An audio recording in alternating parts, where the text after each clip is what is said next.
مولانا فضل الرحمان نے باچا خان مرکز پشاور میں نیوز کانفرنس کرتے ہوئے واضح کیا کہ میرے ساتھ گزشتہ مارچ میں حکومت ہٹانے کا وعدہ تاحال پورا نہیں ہوا، لگتا ہے اب ملین مارچ نکالنا ہوگا۔ اپوزیشن کے درمیان رابطے جاری ہے۔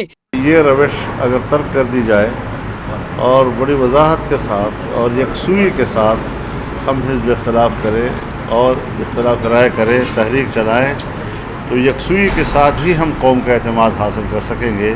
مولانا فضل الرحمان نے بڑے اپوزیشن جماعتوں پر تنقید کی کہ عالمی قوتوں کی جانب سے قوانین پاس کرنے میں اپوزیشن حکومت کی سہولت کار ہے۔